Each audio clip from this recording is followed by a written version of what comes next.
Academia Mexicana de Ciencias.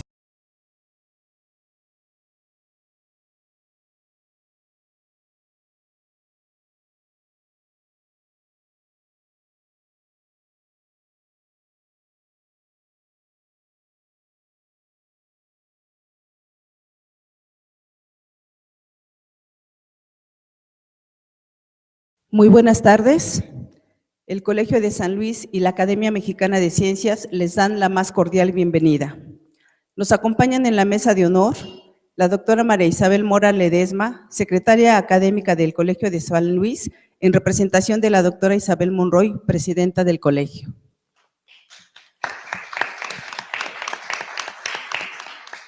El doctor José Luis Morán López, vicepresidente de la Academia Mexicana de Ciencias y director general del Consejo Potosino de Ciencia y Tecnología. Gracias.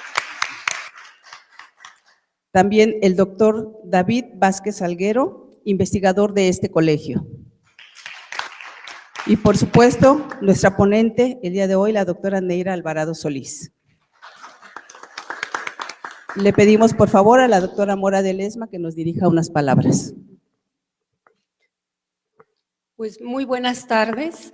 Es un gusto para el colegio dar la bienvenida a todos los participantes, tanto de la comunidad del Colegio de San Luis, de la Academia de Ciencias, y contar aquí con el doctor José Luis, que es un honor tenerlo aquí, doctor, como vicepresidente de la Academia y de ahorita como nuestro director del Consejo Nacional de Ciencia y Tecnología aquí de San Luis Potosí.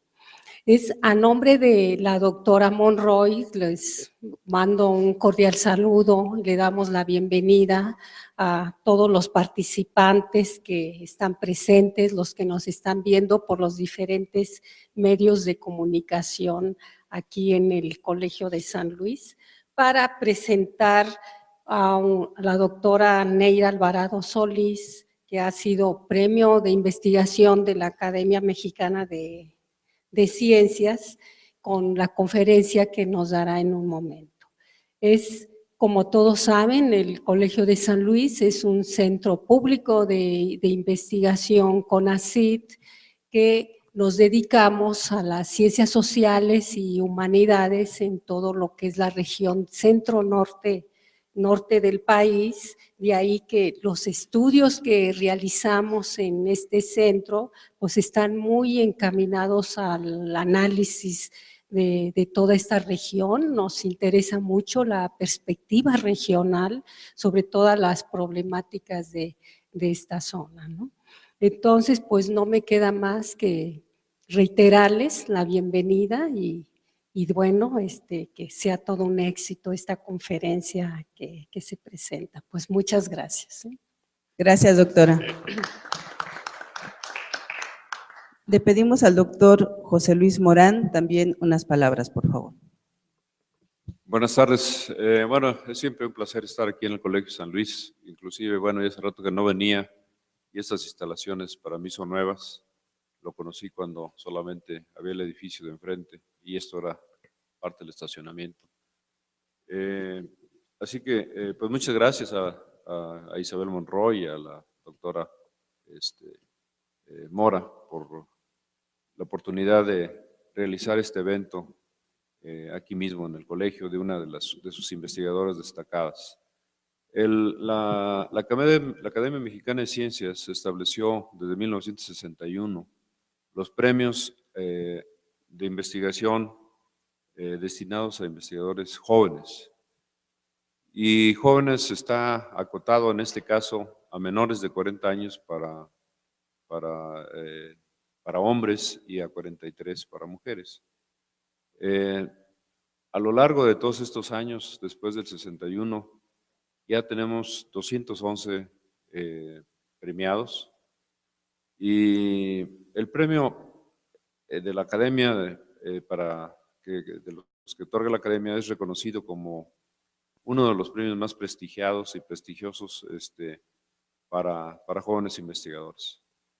Y es realmente una distinción que uno de estos jóvenes a nivel nacional porque la competencia es difícil. Yo, como vicepresidente, estoy a cargo de los comités para decidir quiénes son los que ganan cada año, durante el tiempo que estoy como vicepresidente, el premio.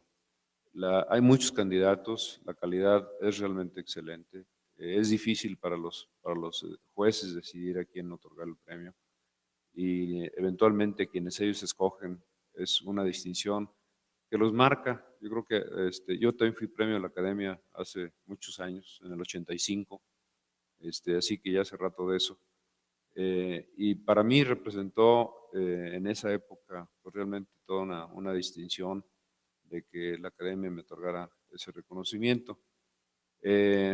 Jorge Flores, que también es un físico reconocido nacionalmente, ha hecho una especie de estadística y viendo cuáles de esos jóvenes que reciben el premio de la Academia eventualmente reciben el Premio Nacional de Ciencias y Artes, que es el mayor reconocimiento que el gobierno de la República otorga a los investigadores.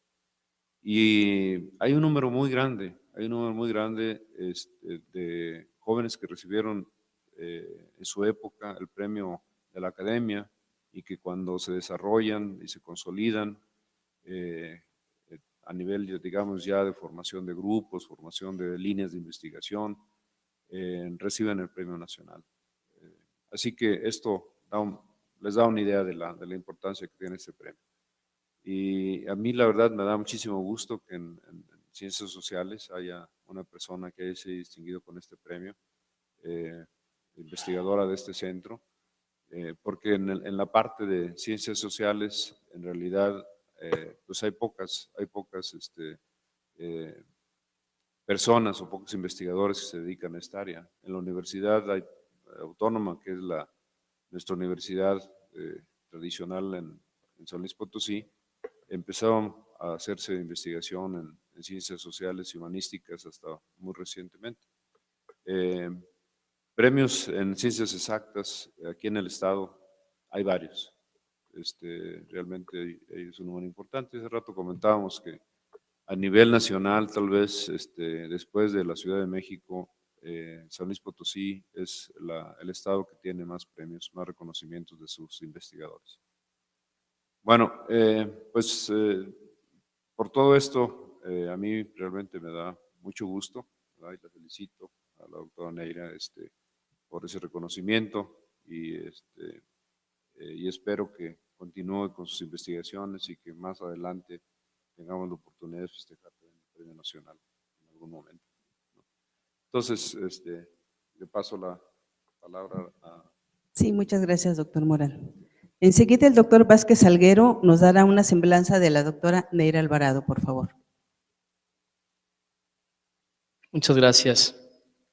En realidad lo que voy a hacer es dar una breve síntesis curricular en una primera parte, y en una segunda parte quisiera dar, en todo caso, un testimonio del trabajo que ha realizado la doctora Neira Patricia Alvarado, pues en su calidad de investigadora, y quiero hablar también de ella como compañera en este Centro Público de Investigación.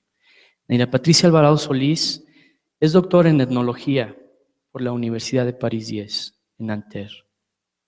Ha sido profesora invitada en centros de investigación nacional e internacional, especialista en la circulación de poblaciones del norte de México, sistemas rituales, destacando oralidad ritual, temporalidades rituales, representación del cuerpo humano, peregrinaciones, ritual y espectáculo, ritual e infancia, mexicaneros, nahuas de la Sierra Madre Occidental, pápagos de Sonora, culturas del desierto, altiplano potosino, y gitanos, ludas, nómadas del norte de México.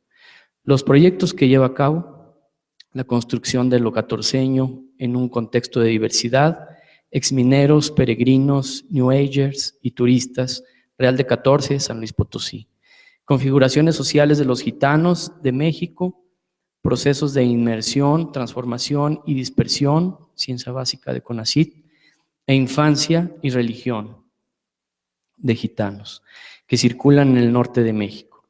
También coordinó el diagnóstico de escuelas indígenas de San Luis Potosí, proyecto UNESCO México 2015, y recibió, como ya se ha mencionado, un premio de la Academia Mexicana de Ciencias en 2008, el titulado Nacional de Investigación en Humanidades. Ella tiene una larga lista de publicaciones, pero quisiera referirme a una del año 2014, en la cual participó como editora de un texto que se titula De eso no hablamos, los vivos y los muertos entre los manuches, de la autoría de Patrick Williams y publicado por el Colegio de San Luis. Y en ese sentido tiene dos obras también que están en proceso editorial como editora también. Me refiero también a otro libro del año 2015, es más bien un artículo, un capítulo del libro, Inclusión, Exclusión, el conflicto en la cohabitación entre los habitantes de 14, San Luis Potosí, en un libro coordinado por un compañero también mío, el doctor Moisés Gámez, en la obra Minería y Capital Transnacional sobre un territorio en riesgo, análisis interdisciplinario sobre el sitio sagrado natural de Wirikuta. Y recientemente el carácter nocturno de la flor entre los mexicanos de Durango, México, en la obra coordinada por Albores Zárate, Flora Flora, su uso ritual en Mesoamérica, México, Secretaría de Educación del Gobierno del Estado de México y el Fondo Editorial Estado de México, el Colegio Mexiquense. Esa, podríamos decir, es una síntesis curricular sobre la doctora Neira Alvarado, pero quisiera hablar también que ella como investigadora tiene ya un tiempo trabajando en este Colegio de San Luis, ha sido formadora de recursos humanos, participa en la maestría de estudios antropológicos, en el programa en el cual ella trabaja como investigadora, y también estuvo hasta hace unos días en el doctorado en Ciencias Sociales, pues porque actualmente también coordina el programa de estudios antropológicos. Como compañera, yo he visto con ella una gran disposición para colaborar en muchos ámbitos.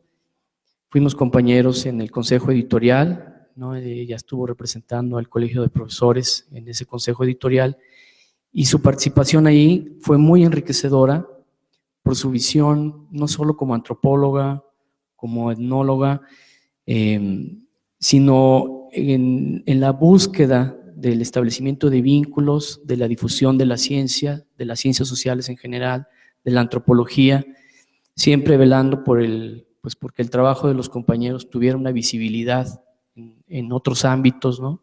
Y pues aportando un trabajo muy intensivo, muy colaborativo, ¿no? Entonces, por eso me da mucho gusto pues dar ese testimonio y narrar en pocas palabras lo que ha sido su trabajo académico. Muchas gracias. Muchas gracias, doctor. Les agradecemos la presencia de nuestras autoridades y al doctor Salguero. Les pedimos, por favor, tomar su lugar y nos quedamos con la plática de la doctora Neira Alvarado Solís, que dará en este momento. Muchas gracias por su asistencia.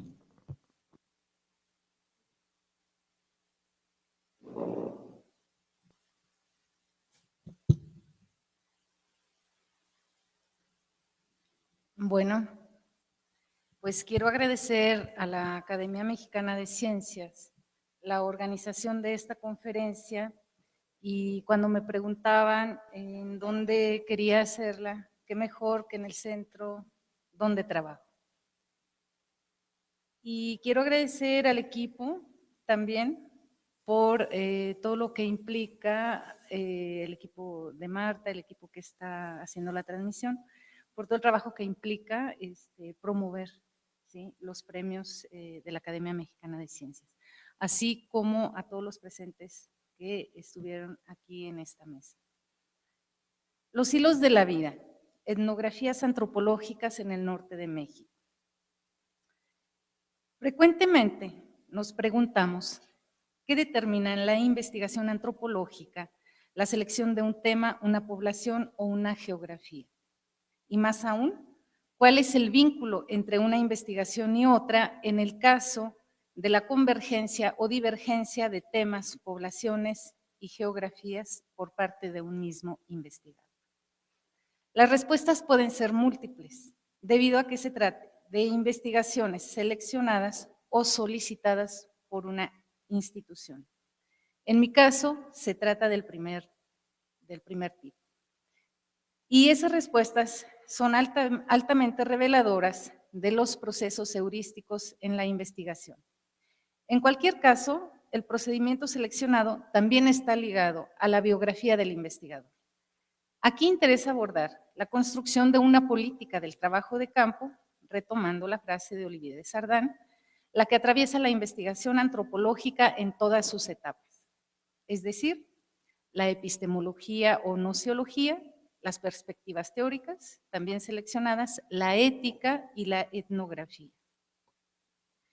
Los hilos de la vida sintetizan no solo los resultados de investigación, sino también el vínculo personal con las poblaciones y geografías en las investigaciones con mexicaneros, indígenas nahuas del estado de Durango, los peregrinos que transitan a pie los desiertos chihuahuense y sonorense con destino a santuarios regionales, los habitantes de 14 en San Luis Potosí y los gitanos Ludar, todos son habitantes del norte del país o lo recorren como los Ludar y son o han sido poblaciones poco exploradas en las investigaciones antropológicas.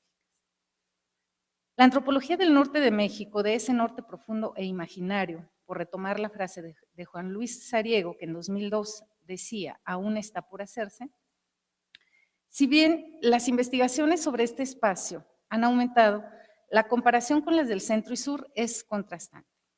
El diseño e implementación de políticas indigenistas que influenciaron en un inicio la antropología en vías de la construcción de una nación, dejó una profunda huella en retomar algunas poblaciones indígenas en la antropología. Estas políticas nacionalistas no son homogéneas, pues como señala Vázquez, varios pensadores de diferentes corrientes teóricas y filosóficas la nutrieron. Las consecuencias de estas políticas han sido evaluadas con detalle en la Sierra Tarahumara por Juan Luis Sariego o en la fotografía, y es factible escuchar en eventos académicos una crítica homogénea y estandarizada de su aplicación. Estas políticas marcaron una huella en el quehacer antropológico, focalizando poblaciones y aplicando concepciones que no podían ser atribuidas a la heterogeneidad de la población en habitaciones dispersas de ese gran norte de México.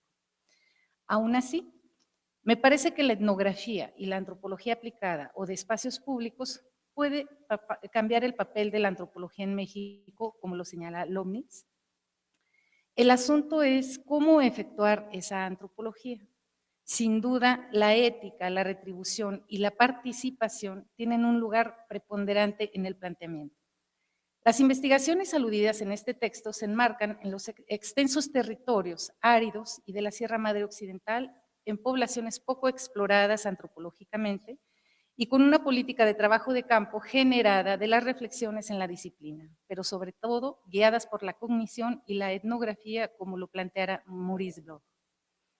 Inicialmente abordaré los hilos, enseguida la selección de los temas, población y geografías, para después tratar los procedimientos aplicados en el trabajo de campo y las perspectivas analíticas seleccionadas. Enseguida exploraré el problema de la participación y de la restitución para concluir nuevamente con los hilos. Los hilos de la vida. Bajo la frase los hilos de la vida conjugo experiencia personal y como etnóloga. Son los resultados de investigación que con los mexicaneros que se reagrupan bajo la frase Titailpi y Mocotonal, nos atamos, nos trozamos, que demostró cómo el individuo y la colectividad se atan y se separan ritualmente a y de su linaje, territorio, patrimonio y ancestros. Los hilos en espiral, su corte, la separación del cielo y de la tierra mediante el baile del Shurabet, el cordón umbilical que une también el espacio habitado por el hombre, el cielo y el mar, ambos habitados por los ancestros y sus transformaciones. Los hilos como espacio y tiempo, la piel que provee la metamorfosis y la transformación fue la clave cuya semilla se sembró en un curso de náhuatl de Guerrero, precisamente en una traducción del náhuatl al español de un cuento sobre el diluvio entre los mexicaneros, donde la perra del primer labrador se quitaba su piel para transformarse en mujer y poder elaborar las tortillas. Con el aprendizaje del náhuatl y el conocimiento obtenido en estancias de trabajo de campo de 1 a 6 meses cada año a lo largo de 10 años, los mexicaneros me hicieron descubrir la importancia de la movilidad. La movilidad para la población que habitó y habita tanto en la Sierra Madre Occidental como en los desiertos de México. Los mexicaneros me llevaron 1,700 kilómetros al norte, a los desiertos mexicanos, para indagar entre los Pápagos, Tohono O'odham, de Sonora y Arizona, Estados Unidos, la existencia común de aspectos fundamentales en su vida ritual. La respuesta no podía ser posible si no emprendía un proyecto que me permitiera recorrer el desierto. Fue así como a través de las peregrinaciones regionales a pie en los desiertos chihuahuense y sonorense, me di a la tarea de comprender cómo circulan las ideas, los hombres y los bienes. El análisis de las peregrinaciones en los desiertos me ayudó a comprender la circulación que me intrigaba, a saber, la importancia de este espacio hostil para los peregrinos que lo transitan, así como los vínculos que establecen con los ausentes, ya sean migrantes, enfermos, muertos o ancestros familiares. Las relaciones que tienen también con la población que habitan por su paso y el santuario. En esta movilidad temporal ritual fue revelado. Es el laberinto, un octadédalo existente en la mitología pápago que me hizo reflexionar sobre la forma de vivir el desierto caminando. Mientras uno se acerca a su destino, parece más alejarse. Los pliegues huellas en el desierto evocan la intensa ritualización en momentos peligrosos del recorrido, como una forma de separarse de los muertos y de los ancestros, mientras que el recorrido mismo hacia el santuario expresa la necesidad de atarse a ellos, pues es donde moran. Lo peligroso aparece como un campo donde se conjuga un conocimiento del entorno, la relación con los otros, personas, seres sobrenaturales, animales del desierto, el espacio social, el parentesco y el simbolismo, donde la incertidumbre entre pápagos es la noción de casim que vincula peligro y fuerza, donde la incertidumbre activan las prácticas rituales, los gestos como tácticas que enfrentan lo peligroso. Esta noción, me parece, se extiende a otros espacios de la vida social de las poblaciones que habitan los desiertos o las zonas áridas. Las peregrinaciones me llevan a Real 14, a San Francisco, santuario dedicado a San Francisco, pero también a Viricuta, en el desierto potosino, donde los huicholes recolectan anualmente el peyote en un viaje de grupos de familias desde la Sierra Occidental. Tratar de comprender por qué los peregrinos en las peregrinaciones investigadas no disputan el santuario. En 14 me di cuenta que la complejidad social y la politización del conflicto minero de la compañía First Majestic, las organizaciones no gubernamentales, huicholes, activistas, daban otra dirección a dicha hipótesis. Pero también afinaba la fábrica de lo huichol y de lo catorceño. Esto último me permitió comprender el conflicto del territorio del santuario, la fábrica del otro. El proyecto sobre la complejidad social y la construcción de lo catorceño en 14 San Luis Potosí confirmó la importancia de reflexionar sobre el sujeto, pero también sobre la colectividad y la complejidad de la cohabitación, donde el conflicto, los procesos de inclusión y exclusión adquiere diferentes ritmos.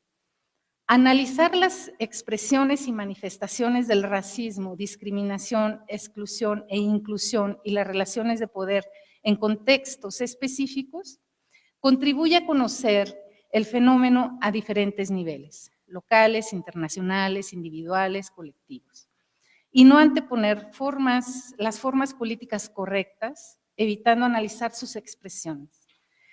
De esta iniciativa se deriva otra, a la que fui invitada a participar en un proyecto turístico social regional para implementar una idea novedosa de turismo, la cual abordaré más adelante. Desde 1995 conozco a Familias Ludar a partir del parentesco ritual. Desde entonces efectuó viajes familiares participando en las tareas del espectáculo que ofrecen en pueblos y ciudades del norte del país, así como en la vida de todos los días durante estas estancias. Entonces ya había iniciado mi doctorado en Francia. El vínculo con los gitanos de ese país continuó específicamente con investigadores y familias rom y sinti. En ese momento estaba interesada antropológicamente en los mexicaneros. Es hasta 2009 que con una beca del gobierno canadiense inició una reflexión antropológica sobre los Ludar en un culto a 2 vírgenes, una en Canadá y una en México. Y así continuó con actividades académicas que se dedican a los Ludar, organizando simposios, en congresos, tesis, en mi sabático un proyecto en una estancia en el Laboratorio de Antropología Urbana con Patrick Williams. Y bueno, el proyecto actual sobre gitanos expone la necesidad de conocer y dar a conocer las formas dinámicas de la organización social y parentesco, a partir de las actividades que realizan y la circulación que efectúan por el norte del país, de dar a conocer una población conocían, de realizar una reflexión antropológica. Al darme cuenta que entre los Ludar no existe separación entre los niños y los adultos, pues en nuestra sociedad son las instituciones las que la realizan, la escuela, el trabajo, y dada la participación de mi hijo en el espectáculo que ofrecen, inicio un proyecto paralelo de antropología de la infancia, haciéndome reflexionar sobre la importancia de los niños en la transmisión, ya que generalmente hacemos una investigación con y de adultos. En este recorrido se expone el vínculo entre un proyecto y otro, la relación personal con temas, poblaciones y geografías.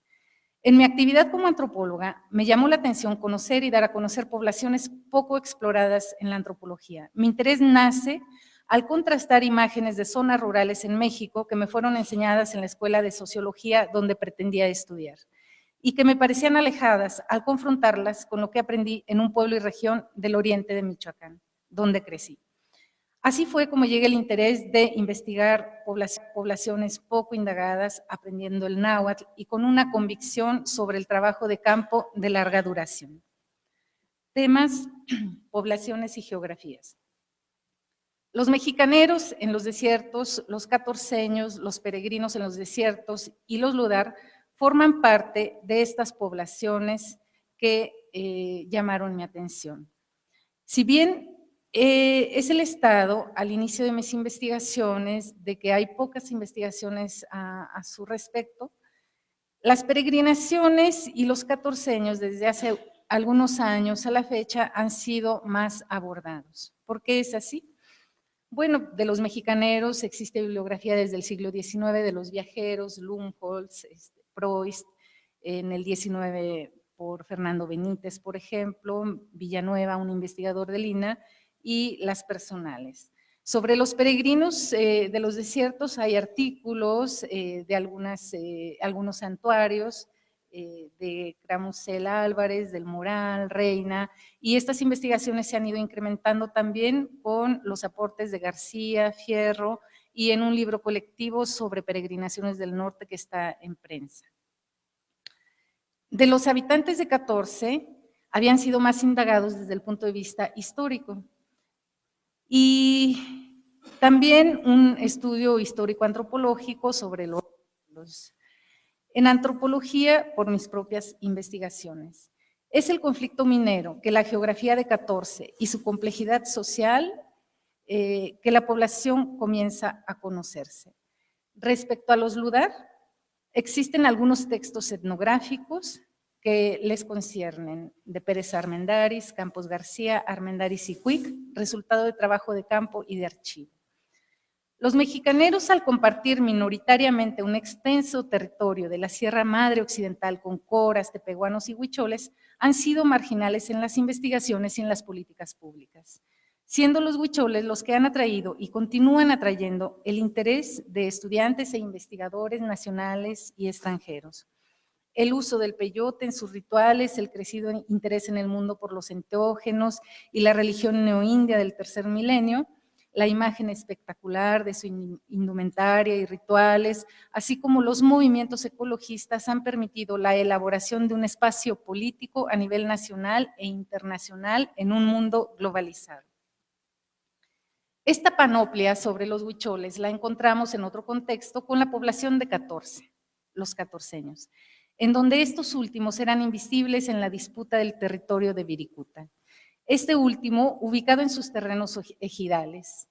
En este contexto, los catorceños se presentan con una historia a nombre propio y practicando una política heterogénea al aceptar en su territorio a huicholes, peregrinos, católicos, New Agers, turistas, ONG, compañías mineras y antropólogos. Ya existen. Pero como se argumenta, no se le puede adjudicar a los huicholes el poder negociar siempre su mundo. La cuestión me parece más compleja. ¿Cuál es el papel que juegan los investigadores, ONG, frente a estas construcciones y sus consecuencias? Estas investigaciones no dicen más de la sociedad de la que forma parte el investigador que de los sujetos investigados. ¿Cuáles son las implicaciones de estos movimientos respecto a otros movimientos políticos de otras poblaciones indígenas del país, por ejemplo? Y en general, ¿cómo contribuimos a dar a conocer antropológicamente a estas poblaciones que no aparecen en la escena nacional? La frase de Milaman, ¿cómo contribuimos en la academia a la construcción de los indios permitidos como resultado de los estados multiculturales y entornos interculturales Respecto a los peregrinos de los desiertos, que tocaba los grandes santuarios nacionales e internacionales, abordo población que habita de forma dispersa estos espacios y que se dirigen a santuarios poco indagados, sin olvidar también que se trata también de peregrinaciones y santuarios que rebasan las fronteras nacionales, dado la participación de población emigrada a Estados Unidos. Las peregrinaciones de los desiertos han sido poco indagadas, donde el imaginario, la extensión, ausencia, carencia, lo seco, vacío del desierto aún están presentes. Los desiertos no son homogéneos ni la población que los circula. De estas prácticas de movilidad ritual se evidencia una dinámica organización religiosa y de parentesco. En el uso temporal de este espacio hostil, dan cuenta de cómo estos peregrinos construyen su mundo religioso y en todos los aspectos de la vida, con una fuerte presencia de los ausentes, migrantes, difuntos, ancestros, familiares, enfermos, y de la población, como dije, que habita en su recorrido a pie hacia los santuarios y la de los santuarios mismos. La circulación de hombres, ideas y bienes presentó la importancia de analizar al individuo y la colectividad, dando cuenta de aspectos comunes, pero también divergentes en cada una de las poblaciones. Estos peregrinos fueron tomados en cuenta antropológicamente, lo que les dio un lugar en la disciplina, presentándolos en una práctica ritual para ellos fundamental en su vida. Los Ludar, familias que provienen de los Balcanes, son conocidos como húngaros en el territorio mexicano. No han sido, sin embargo, indagados antropológicamente. ¿A qué se debe esto? Como parte del genérico gitanos, donde encontramos rom, calé y ludar, se presentan familias que llegaron a México en diferentes oleadas migratorias y no conforman una homogeneidad, ni al interior de cada uno de estos grupos. Este nombre genérico potencializa, el de gitanos, los estereotipos negativos, como robachicos o estafadores, o positivos, como la idea romántica del amor de las películas y telenovelas, Yesenia, por ejemplo, o de la música del baile flamenco. En la música, el grupo Maldita Vecindad dedica su disco, El Circo, a Tony Gatliff, cineasta gitano por su película La Chodrón. Este documental narra a través de la música la migración de los gitanos desde la India a Europa. Migración que algunos autores marcan en el siglo X y otros en el XI. En México, Conaculta ha contribuido a evidenciar la existencia de esta población mediante proyectos fotográficos de documentales, de los cuales los propios gitanos Ludar se motivaron a participar activamente en el desarrollo de nuevos proyectos, lo que marca la importancia de la participación. Inicialmente fue la edición de un libro de testimonios y fotografías donde dan a conocer su llegada al país y sus actividades económicas. Posteriormente fue el interés de un rom de participar en la reconstrucción histórica de su familia a partir de documentos del Archivo de Relaciones Exteriores y la edición de un documental sobre los Ludar en curso. Las imágenes que existen sobre el gitano en estos contextos son utilizadas y también producidas por ellos mismos. lo que refiere un conocimiento detallado de la vida de las poblaciones por donde circulan. Basta comprender cómo el circo romanés, a través de su programación, seduce a los parisinos con propuestas que les permite tener la ilusión de ser un poco gitano. Es decir, el espectáculo que dan crea gitanos, mientras que el teatro Rolex de los Ludar crea artistas en México, reconocidos por la propia población de la carrera teatral. Hipnosis colectiva, el público participa interpretando a artistas, convirtiéndose en los artistas mismos. En estas prácticas, la transformación, innovación y creatividad de los Ludar son consideradas. Lo anterior sobre los Ludar evidencia claramente el hiato entre las sociedades de las cuales formamos parte los investigadores y las sociedades que indagamos. En todos los casos, analizar los estereotipos es fundamental, pero también sus formas propias, cambiantes, inacabadas, como un detonador heurístico de comprender quiénes son ese nosotros en los intercambios que establecemos al que se refieren y forman parte de sus prácticas, haciendo etnografía. Nombrar, conocer y dar a conocer. Retomo el título de la conferencia Eugene Fishman de Patrick Williams, que dio en 2014 y que está publicada este año. Nombrar, conocer y dar a conocer es una especificidad de la academia y de la antropología.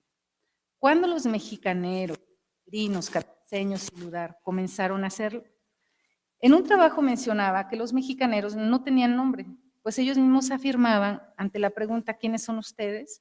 Ahora ellos contestaban, ahora dicen que mexicaneros, Axquilquil que mexicaneros. Los peregrinos se identifican con ese nombre que pega bien con los términos antropológicos, pero que en este contexto en nada se definen bajo la concepción del peregrino, de la Iglesia Católica. Los catorceños lo son a partir de su reivindicación como habitantes del territorio en disputa por la instalación de la minera, y los Ludar, como Ludar y Asti, se reconocen procedentes de los Balcanes. Pero en la vida diaria son personas que se dirigen entre ellos con los nombres propios. Y el nosotros empleado comúnmente refiere a la colectividad de la que forman parte, al igual para las demás poblaciones en cuestión. Es una necesidad el nombrarlos, conocerlos y darlos a conocer. Pero en las investigaciones referidas, ¿no se da cuenta que el etnólogo se relaciona con personas de carne y hueso en tales entornos y tales temporalidades? La respuesta es sí, pero se obvia. Desde un inicio, especifiqué que la danza participante en las fiestas patronales de San Pedro Jícoras, Durango, no tenía nombre, solo era danza en español, pero sin embargo fue llamada danza de palma y paño por etnomusicólogos. Del mitote, característica de los seguidores del Gran Nayar, que es un ritual colectivo en la cima de los cerros, al ser un término hispanizado del náhuatl y que alude al baile, mitoti, no podía recubrir los costumbres, como llaman los mexicaneros a estos rituales, llamados mitote por la academia, no podía recubrir los mitotes, los costumbres de los mexicaneros donde no se baila.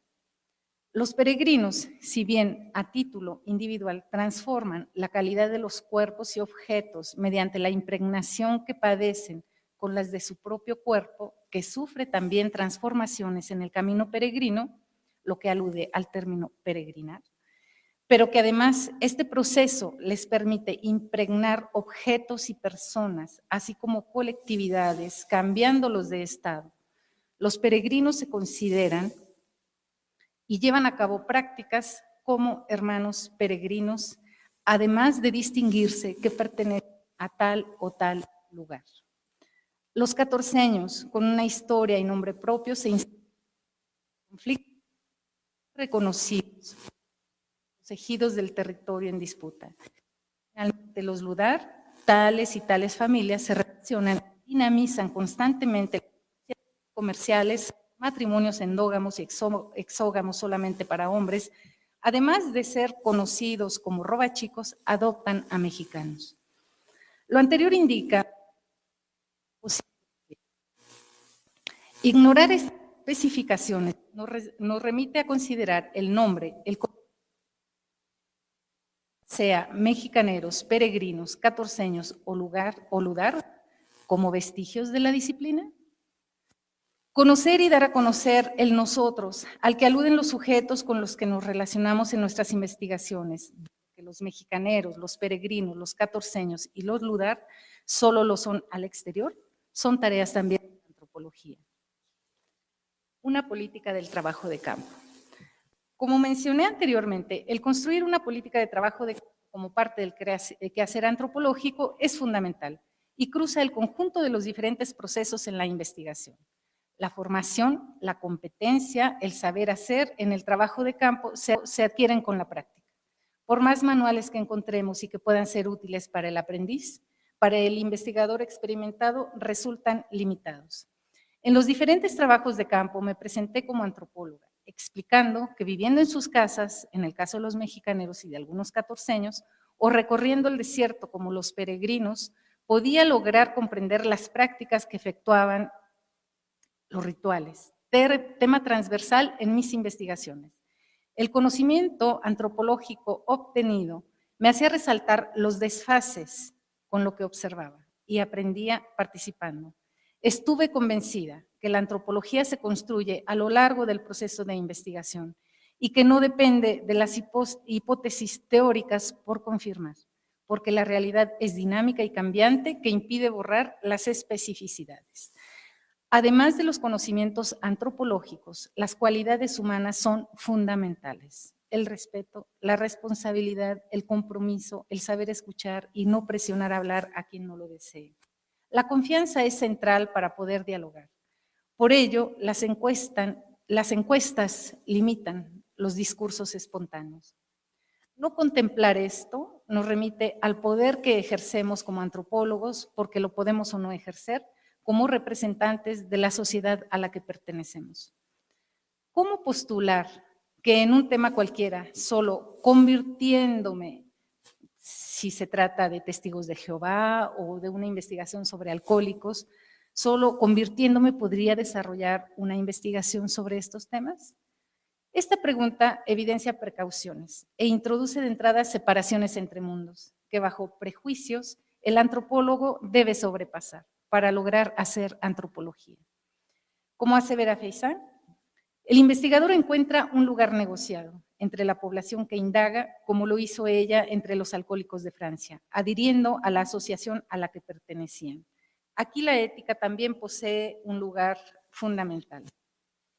Con los mexicaneros llegué a San Pedro Jícoras en 1989. Una vez aceptada por las autoridades y la población, el náhuatl que conocía me facilitó el aprendizaje del náhuatl, con T, sin TL, que hablan, abriendo las puertas durante mis estancias. Continuaron las visitas y me dispuse a vivir en diferentes rancherías del territorio comunal, en estancias de 3 a 6 meses por año a lo largo de 10 años. Aprendí esta variante del náhuatl hasta comprender las relaciones que mexicaneros mantenían con tepehuanos a través del matrimonio y la residencia, las que mantenían con coras y huicholes, así como los tzojmín, mestizos. Las conversaciones podía establecerlas en náhuatl, ellos las establecen en náhuatl y en tepehuano, en español y náhuatl y cora o huichol. Este multilingüismo me llevó a plantear los problemas de definir por la lengua hablada a los mexicaneros. Yo seguía las conversaciones de la primera lengua o por el español. Llegué a ser cuestionada por una investigadora del Instituto Lingüístico de Verano por comer y dormir como lo hacían las familias donde pernoctaba. Si ella hubiera sabido que tomábamos agua de lluvia amarilla estancada y previamente filtrada en ollas de barro durante los costumbres en la cima de los cerros. Igualmente, funcionarios del IMSS que solo llegaban en avioneta a visitar la clínica, al saber que estudiaba un doctorado en Francia, me decían, ¿pero qué está haciendo aquí? Véngase con nosotros, tenemos un lugar en la avioneta. Los comerciantes de la región que llegaban a vender prendas íntimas me decían, pero usted no compra aquí, ¿verdad? Con el video documental Pidiendo Vida, producido por el entonces Instituto Nacional Indigenista, algunos me cuestionaban diciendo que me haría rica con sus conocimientos, pues levantaba suspicacias mi interés de permanecer temporadas largas con ella, que caminara largas horas por las barrancas de la sierra, después de haber viajado otras tantas desde la Ciudad de México para llegar a San Pedro Jícoras. Como muy pocos lo habían hecho, pero mi presencia cambió las cosas. Padrinazgos, compadrazgos y una gran amistad se produjeron a lo largo del tiempo. Podía participar como observadora en las asambleas donde solo hombres lo hacían, en los rituales individuales y colectivos, en la vida diaria en sus hogares, o torteando, yendo por agua, al río, lavando trastes, lavando ropa en el río, dando clases en la escuela, a petición de algún maestro ausente, viendo cartas a su solicitud, haciendo cerámica y participando en todo su proceso, sembrando, cosechando y caminando los senderos de esta barranca de la Sierra Madre Occidental para pasear, pasearlo o visitar a algún enfermo, como lo hacían todos. Mi condición de joven soltera provocaba recomendaciones de mis anfitriones. Estas personales me preguntaban sobre actividades nocturnas. ¿Tías velación? ¿Irás a la velación? Fulano y sultana te acompañaros, ¿qué? Fulano y sultana te acompañaros. Fueran a robar, práctica durante. Estas precauciones se dieron cuando supieron que me había casado.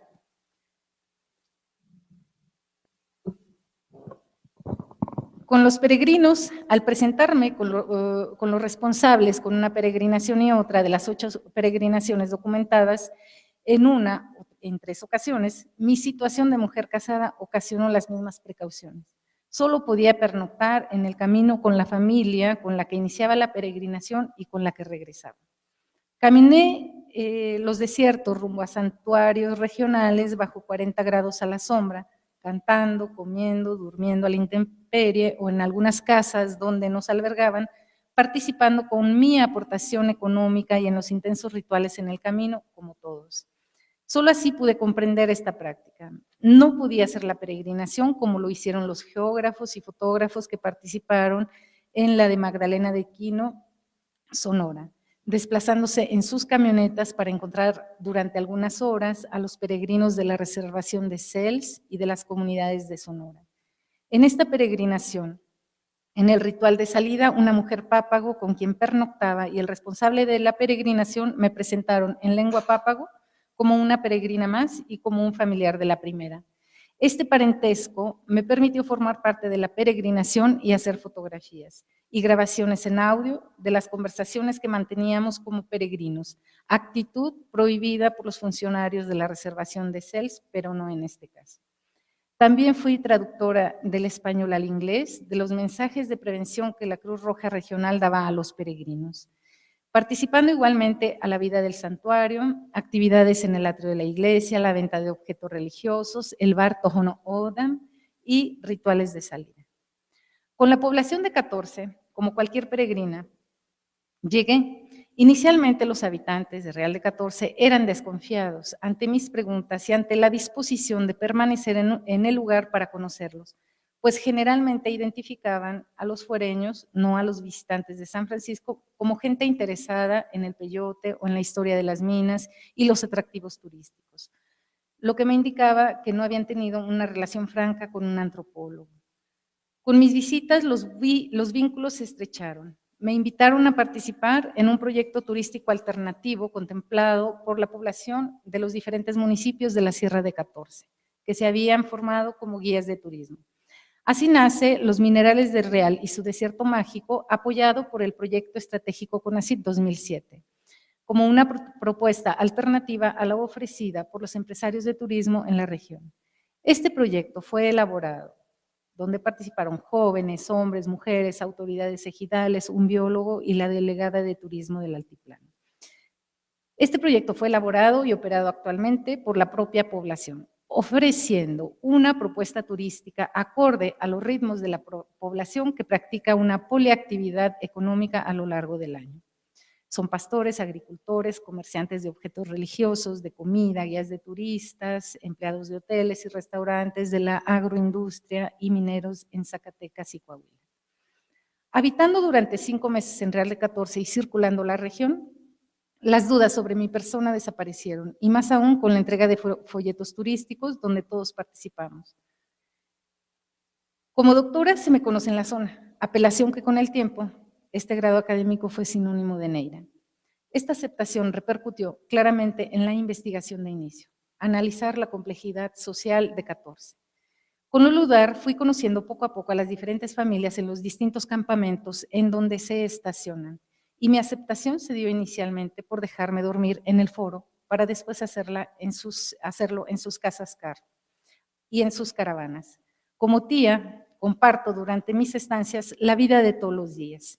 La cocina, el lavado de ropa, acompañando a las compras de los productos que venden durante la función, el espectáculo, o de la comida diaria, llevando a los niños a sus clases, participando de los manjares que preparan en ocasiones especiales, pues la comensalidad es una característica importante en los rituales y en la vida colectiva. Mi interés antropológico fue bienvenido para analizar los espectáculos que ofrecen y la organización social, donde el parentesco en la relación con los mexicanos es fundamental. En cada situación de investigación, la inmersión y la participación fueron importantes. Como observamos, en algunos casos son los vínculos de parentesco que me abrieron las puertas, en otros, la frecuentación, la amistad y el compadrazgo. Pero como insisto a mis alumnos, la mejor carta de recomendación es tu propia persona. Hacer trabajo de campo no es sencillo, para obtener datos etnográficos y después reflexionarlos. En el trabajo de campo se moviliza la intuición, la creatividad, la humildad, a la par de la observación participante, la empatía, aspectos que no son sencillos de llevar a cabo, pues existen las limitaciones personales, teóricas o institucionales. Salvo entre los peregrinos y los ludar, no me ha sido posible llevar un diario de campo, como lo hice con los mexicaneros y los catorceños. La razón es el ritmo de las peregrinaciones de caminatas de 10 a 12 horas bajo la inclemencia del sol, situación que debido al cansancio no solo me fue posible tomar unas notas para al final de la misma poder escribir. Entre lo ludar, la intensa actividad diaria lo imposibilita. Es necesario siempre estar juntos, por lo que solamente algunas notas y grabaciones de audio son posibles. Estos procedimientos evidencian que no es posible construir un dato, una etnografía sin la participación mutua entre investigador e investigado, donde el primero también es investigado. Las aclaraciones sobre términos, las traducciones sobre los mismos, los diferentes puntos de vista, las opiniones sobre los resultados, la sugerencia de introducir tal o cual fotografía en uno de los artículos publicables o el cuestionamiento de los mismos son parte de lo que en la disciplina se denomina reflexividad etnográfica. También la relación entre investigador e individuo o el colectivo del que forma parte y con el que nos vinculamos no se restringe a una pura relación dialógica durante el trabajo de campo. Estaba más allá, como lo menciona Fogel. En la antropología siempre hay más allá. Es la carta en inglés que recibí del responsable de la peregrinación Pápago, enviada desde Phoenix, Arizona, meses después de participar en la peregrinación, para agradecerme las fotos enviadas y para decirme que no se había equivocado conmigo, era una buena caminante. O la de Apolonio Reyes, mexicanero, que después de años de no vernos y al volvernos a encontrar, me escribe iniciando en español, estimada de Cercas. O bien, la notificación de otros colegas aseverando que nunca habían estado en un lugar donde quisieran mucho a un antropólogo, como se me dio a conocer respecto a los mexicaneros de San Pedro Jícoras y a los Pápagos de Sonora. O las llamadas recibidas de mexicaneros, familiares de peregrinos, los peregrinos mismos o los catorceños. ¿Qué decir de los niños y adultos ludar mediante el celular y el Facebook? Con una formación de antropología clásica, los procedimientos implementados en cada caso fueron cambiando. No podemos ignorar que mi lugar y la población referida en cada proyecto evoca historias y formas de desarrollarse diferente en los contextos en donde se ubica. Y por lo tanto, las aproximaciones obligan a ser diferentes, pero sin olvidar lo que se ha hecho en la antropología. La repetición en la participación de los diferentes eventos documentados provee también la impregnación. Las prácticas, las acciones, los gestos, los silencios, de esta forma se evidencia, de acuerdo a los diferentes entornos de las poblaciones aludidas, el dinamismo de las relaciones, las diferentes temporalidades, los espacios sociales, las formas de organización y el parentesco en los rituales analizados, mostrando cómo las categorías y los conceptos ven también su límite en la realidad. Nominaciones, concepciones regionales, territorio, organización social, patrilinaje, temporalidades rituales, como la noción de duración en el desierto. Aún más, El proyecto sobre los LUDAR enfatiza la importancia de la antropología de la infancia, donde los niños y niñas pueden proveer de transformaciones cotidianas y estructurales en una antropología donde hemos efectuado investigaciones adultocéntricas y donde la transmisión es transversal. He tratado de comprender y dar a conocer que la etnografía producida de esta forma posee grandes frutos, donde la serendipia posee un alto valor heurístico. No se trata solamente de anteponer una perspectiva teórica, ni de defenderla como fundamentalismo antropológico para evidenciar la importancia de la cognición, pues como lo argumenta Bloch, sino que existen otras formas donde la etnografía y cognición van de la mano. El claro ejemplo es el libro de Eso no hablamos, de Patrick Williams. Las investigaciones antes mencionadas son ejemplos, casos, especificidades de lo propiamente humano e universal. Participación y restitución. En lo expuesto anteriormente, he referido tanto a la participación del investigador como de la población en cuestión. Es momento de referirme a la participación en los proyectos de la antropología de los espacios públicos y a la restitución, donde también la ética posee un rol fundamental. Los proyectos aplicados poseen varias aristas al seguir políticas públicas. No podemos negar la verticalidad de muchos de ellos en su aplicación y en donde una cantidad considerable de recursos económicos se dispendian. No obstante, en estos proyectos también existen preguntas antropológicas por responder. ¿Cómo son aplicados? ¿Cuál es el papel del investigador? ¿Cuál es la percepción que se tiene del investigador por parte de la población donde se efectúan? ¿Cuál es el rol de la participación y de la restitución? ¿Cómo entendemos la ética en antropología? ¿Por qué algunos proyectos funcionan y otros no? Restringiré el ejemplo a los minerales del Real y su desierto mágico, que ya mencioné anteriormente, con la relación entre investigador y población en cuestión. Con habitantes de los municipios que circulan la Sierra de 14 y que se habían formado como guías de turismo, a su invitación implementamos esta propuesta turística siguiendo los ritmos generados por una poliactividad económica de largo aliento, practicada por la población, de tal forma que este proyecto fue planeado, desarrollado e implementado por la población participante y yo como investigador.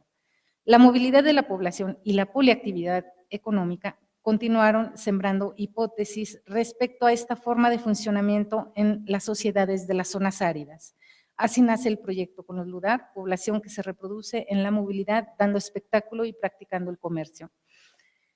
¿Por qué solamente en este proyecto de 14 se planteó la restitución? Efectivamente, con folletos turísticos que elaboramos y dimos a conocer los resultados producidos conjuntamente entre la investigadora y la población concernida, es que puede decirse que se trata de un proyecto novedoso y eficaz. Novedoso porque se plantea un proyecto a partir de lo que la población quiere dar a conocer de sí mismos y de su entorno, y que es operado por ellos mismos. Pero la novedad consiste en que este proyecto plantea también los ritmos de la propia población, que practica muchas actividades económicas donde el turismo es una más. La oferta no depende de la demanda, sino al contrario. Pero la restitución no tiene que ver solamente con los resultados, como los folletos, que es algo muy tangible.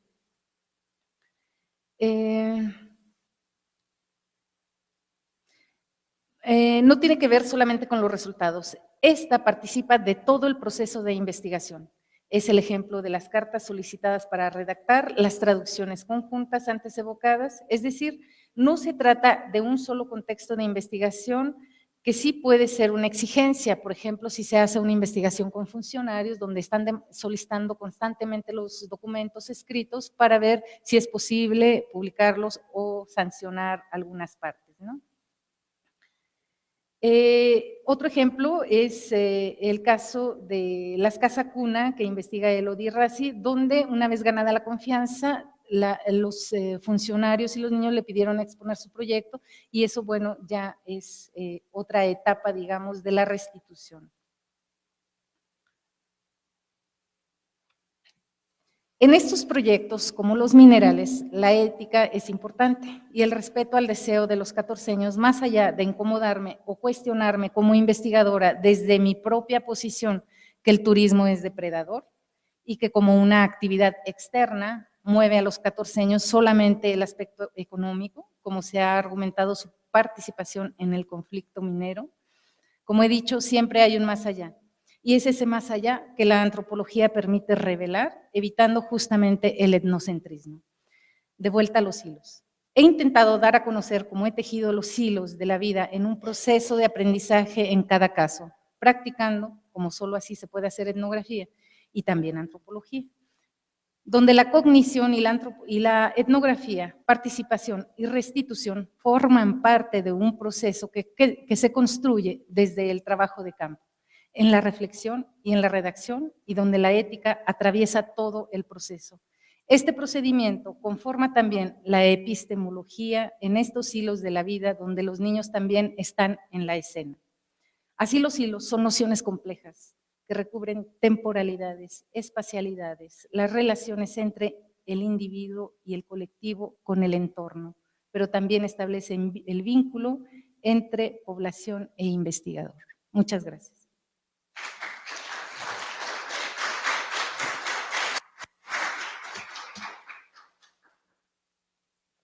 Pues tenemos un poco de tiempo para algunas preguntas. Si los asistentes tienen alguna pregunta, algo que comentar.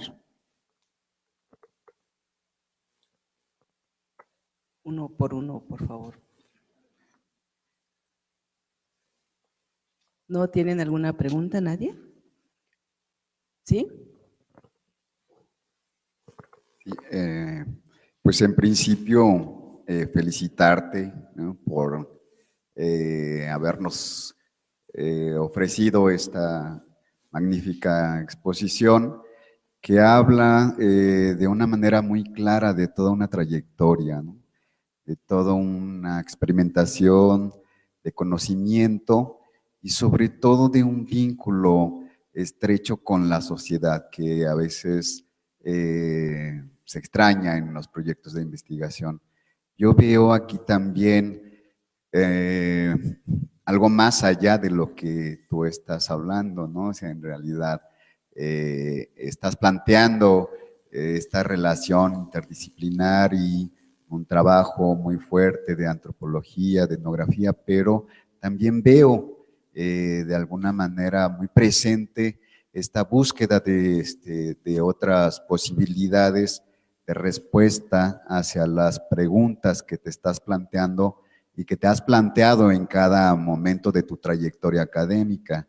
Y aquí veo también una parte importante sobre la búsqueda documental en el sentido también histórico, también una relación con otra disciplina que no lo mencionas, pero que sí se muestra y se puede identificar allí en ese sentido, ¿no?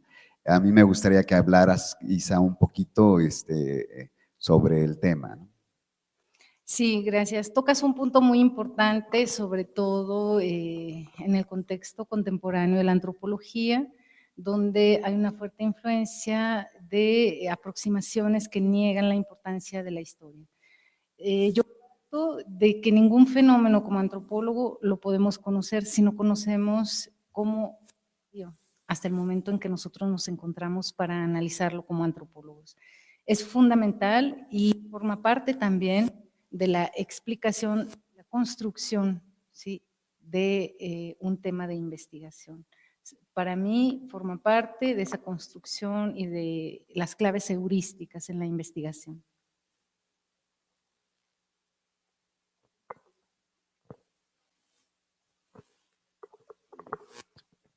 Bueno, doctora, no, primero felicitarla mucho por, bueno, fue un premio que recibió hace tiempo, ¿no? Pero como que no se había dado la oportunidad bueno, así como de este momento,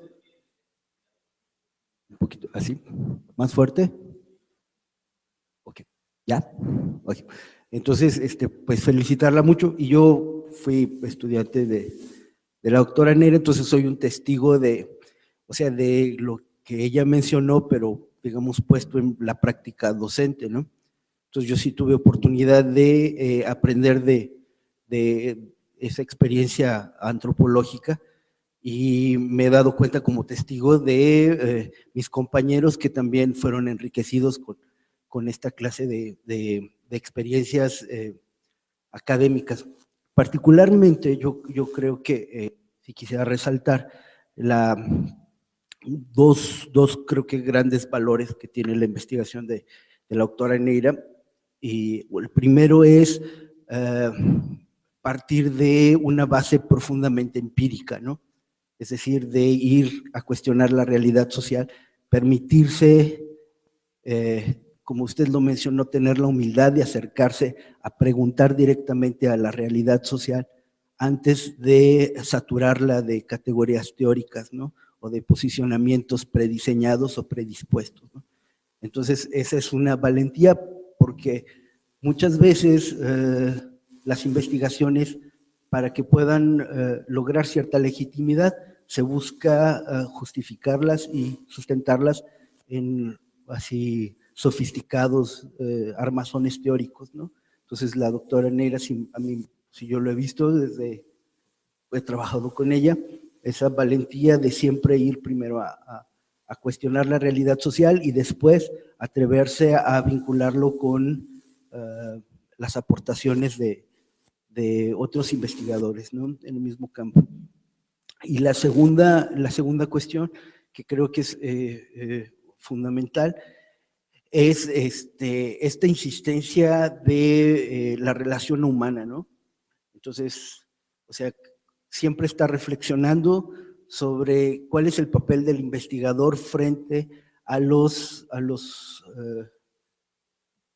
seres humanos con los que trabajamos, ¿no? Como antropólogos, y nunca encontrar una posición cómoda, ¿no? Porque a veces parece, cuando llegan las modas o las presiones políticas, ¿no? Como seres humanos, pues siempre tendemos a cargarnos, ¿no? Hacia un lado, hacia otro, ¿no? Pero creo que hay un valor ahí interesante en siempre encontrar una posición que no es cómoda nunca, ¿no? Es decir, siempre es cuestionante y siempre pone, digamos, como que a todos los actores ahí y siempre con un signo de interrogación. Entonces, bueno, yo es lo que rescato y reiterar la felicitación, ¿no? Sí, gracias. León, yo creo que hay un aspecto importante que no hay que olvidar. La formación en antropología es fundamental para poder elaborar los proyectos, pero efectivamente en el trabajo de campo se construye, ¿sí? Con todo ese saber, pero estando justamente abiertos, y de lo que se trata es de suspender los juicios de valor que tenemos y que son muchísimos en las investigaciones en las que hacemos. Muchas gracias. ¿Alguien más? Si no hay ninguna otra intervención, pues agradecemos muchísimo al Colegio de San Luis la presencia de nuestro vicepresidente, el doctor José Luis Morán, y sobre todo a la doctora Neira Alvarado, quien nos ha dado una plática muy interesante. Muchísimas gracias, doctora, por su disposición y apoyo. Gracias.